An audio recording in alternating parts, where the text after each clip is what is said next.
E tem uma ordem, assim, quando você entra no local do crime, de onde tirar as fotos primeiro, do que tirar foto primeiro?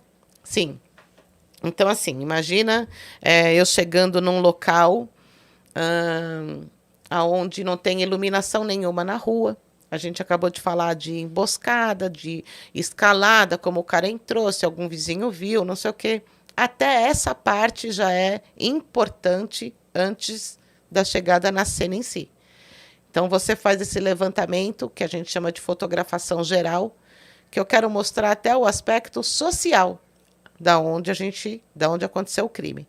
E aí eu vou, inicialmente, chegar até o crime principal, né? Como se fosse a pessoa.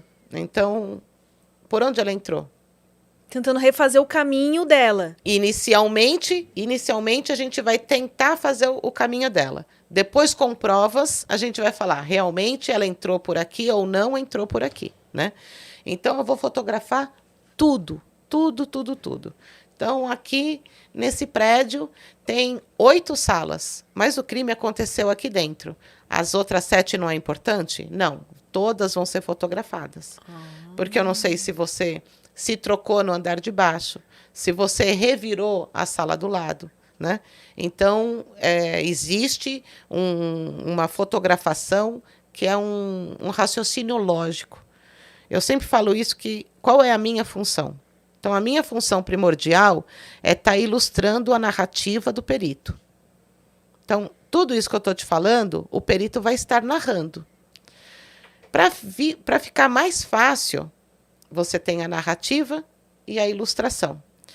O perito é quem legenda a minha foto. Então, a minha foto não sou eu que legendo. Por isso que eu tenho que estar numa conexão muito grande com o perito, porque quando eu fotografo, na cabeça dele, ele já está compondo o laudo dele. Ele já sabe o que ele vai escrever e o que ele precisa. A parte de iluminação, de ângulo, é comigo.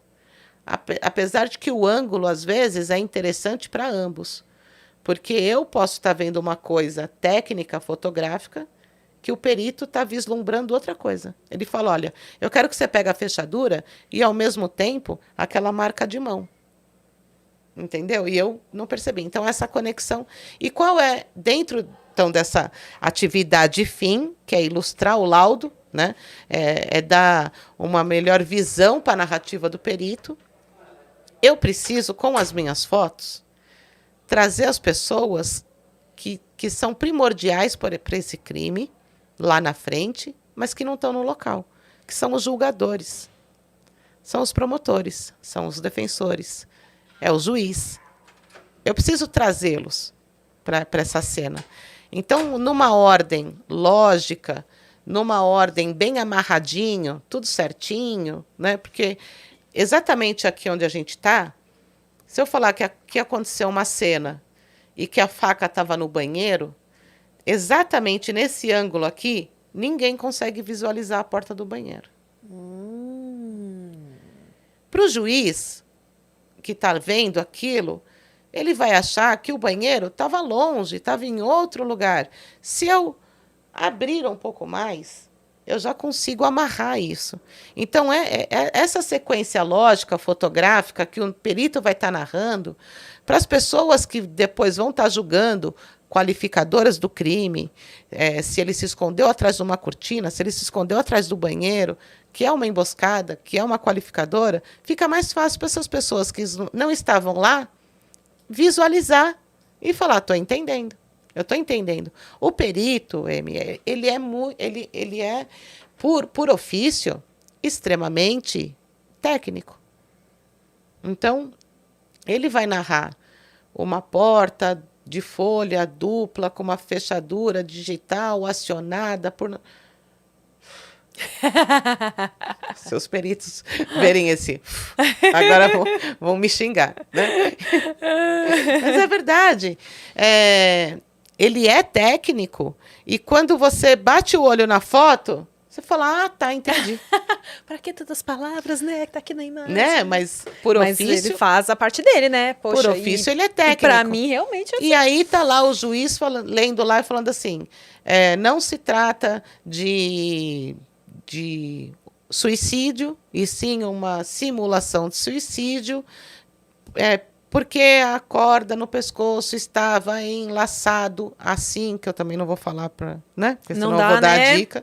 Estava assim e não dessa. E você não entende, você bate o olho e você fala, entendi. Entendi o porquê, né? Olha, não teve rompimento do órgão tal pela passagem do projétil ou da lâmina. Peraí, deixa eu entender o que ele está falando. Você bate o olho e a leitura fica mais fácil. E eu preciso que essas pessoas, né? Eu estava lá, o perito estava lá, ele vai ser chamado, muitos peritos são chamados no tribunal do júri. Fica fácil. O juiz não estava. Não é só coisa de filme, então, e de série. Realmente acontece isso de... Não, Eles estavam lá, fica mais fácil. E quem não estava, se você tem uma sequência lógica, fica bem mais fácil de entender. E aí sou eu. Quantas fotos, mais ou menos, são tiradas por... A média, né, vou falar, um local muito simples, que é um local simples, com poucos vestígios, né, com poucos, onde você vai usar pouca sinalização, né, de evidências, tal. Então, 30 fotos. 30 fotos você consegue fazer uma boa leitura. A nossa média são 50 fotos por local. Mas, assim, locais já de duplo homicídio, chacina, aonde o deslocamento do autor foi por vários lugares, que acontece bastante. Então, você vai falar numa média de 200 a 250 fotos. Locais complexos, você vai falar de 800 fotos, Nossa. 1.000 fotos. Não necessariamente o perito vai usar todas as fotos, né? Mas eu não vou apagar nenhuma. Nenhuma pode ser removida do arquivo, porque isso traz uma lisura, né? Não só uma lisura, porque... Ai, nossa, como vocês são honestos. Não, legalmente falando, você não vai poder apagar e nem tratar essa foto. Né? né? Porque, pelo amor de Deus, o tratamento pode... Sim, porque você tem, por exemplo, disparos de arma de fogo, dependendo do ferimento. Então, quando você dispara uma arma de fogo, aquele disparo, ele causa ferimentos secundários. Não só o tiro, mas a distância, você vai conseguir ver elementos secundários. Você vai conseguir ver uma zona de esfumaçamento, que é a fumaça mesmo. Você vai ver uma zona de chamuscamento, chamuscou mesmo, queimou um pouquinho mais do que aonde passou o projétil. E você vai ver uma zona de tatuagem, que a gente chama, que são outros pequenos pontinhos onde resíduos de pólvora queimou. Ai, que legal, mas isso te dá distância. Isso te dá a distância do atirador. Então, você, com esses ferimentos secundários, né, com esses ferimentos de efeitos secundários do disparo, você consegue determinar. Se eu quero ajudar alguém que foi lá e é o tiro a queima-roupa, né, o famoso tiro a queima-roupa, e aí é um colega meu que fez isso. O tiro a queima-roupa vai deixar um desses 3 sinais. Que eu também não vou falar qual é. Vai deixar um desses 3. Eu vou lá no Photoshop e apago. E aí eu distancio o atirador. Então, aquilo que foi numa trairagem, num imprevisto, e é uma qualificadora, vai aumentar o crime, agora eu coloco que ele estava longe e que ele teve chance de falar, olha, não vem para cima de mim, você entendeu? Eu vou lá e apago. Nossa. A máquina digital, ela trouxe esse problema. Pois é, né? E assim que veio, o Estado falou, não, nós temos regras. Nós temos regras para um equipamento digital. Então, você tem o metadados da foto, você tem o arquivo original, essa foto não é manipulada e nenhuma pose é apagada. E isso traz a lisura do serviço. Então, depois que você sai do local, Qual é o procedimento com a máquina? Você descarrega ali já no... Já chego na minha base, já descarrego isso para o administrador desse arquivo, né? Que no caso sou eu mesmo, porque para ajudar a equipe, eu me coloquei ali como se fosse um encarregado, né? Não existe esse cargo, mas então assim eu recolho o arquivo de todo mundo, arquivo isso semanalmente, faço cópia desse arquivo, mas, findado o plantão, todo fotógrafo necessariamente já tem que ter essa foto baixada e necessariamente o perito já tem que estar em posse desse arquivo. Né? Então, você chegou do local, baixou a foto, foi para a pasta de arquivo e foi para a pasta do perito. Imediatamente, você não vai sair do plantão e deixar de fazer isso. Por quê? Porque o caso que você atende hoje, você acabou de atender uma pessoa X que foi um local simples. Você saiu do seu plantão, você foi embora, e daqui meia hora, esse caso é uma pessoa desaparecida, que se tem notícia de uma teia de tráfico de mulheres, virou um caso de repercussão. E você nem sabia, né? Então, eu preciso que essas fotos já vão ser cobradas, porque o perito vai ser cobrado. Fulano, você que atendeu tal caso? Eu quero as fotos, eu quero saber o que está acontecendo. O meu superior vai querer. E aí eu não posso. Ô, fulano, você está em casa? Tá. Você baixou as fotos? Não, tá comigo. Como com você? No meu armário. Tá trancado? Tá.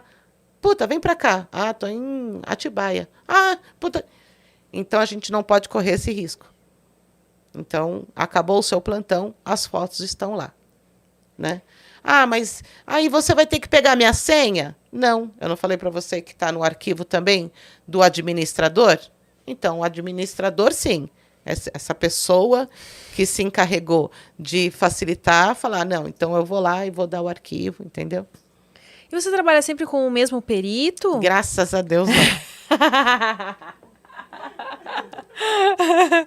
Mas aí você sente que rola mais afinidade com uns, assim, sim. você já se entende, só num olhar.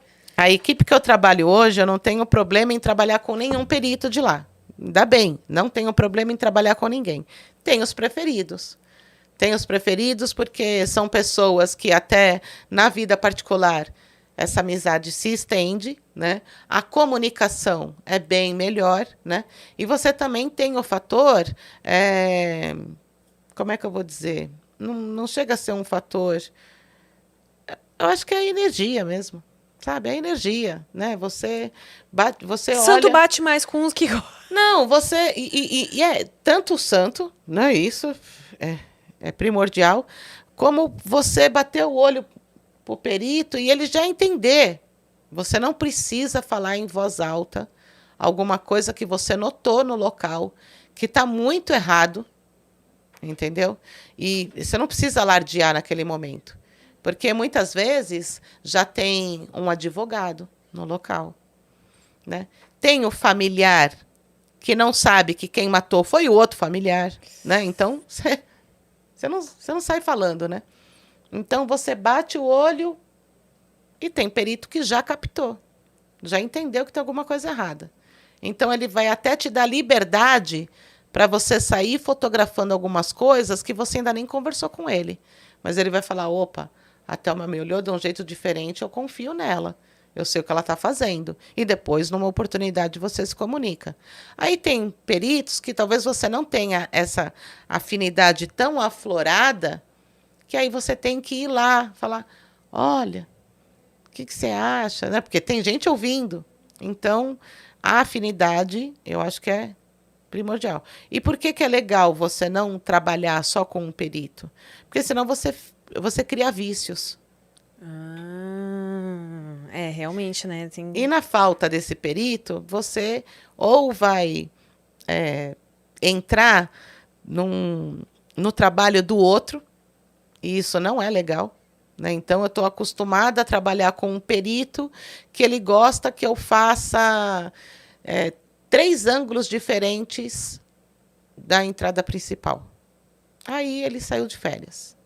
Estou trabalhando com outro perito. Aí estou indo lá e fotografo uma, duas, o perito vai falar, por que 3 vezes? Eu falo, o fulano faz. É chato. Parece o filho quando tá falando, mas o papai deixa. Ou você fala assim, eu faço isso porque fulano de tal, e vamos dizer que ele é bem conceituado, o fulano faz. Eu estou desmerecendo o trabalho do outro perito. E sem contar os vícios e o aprendizado. Então, eu aprendo até hoje com os peritos. Eu chamo de moleque, porque eles são todos novinhos, né? Então, eu falo que eu aprendo pra caramba com essa molecada. Mas, doutor, por que você está fazendo tal coisa dessa maneira? Eu nunca vi.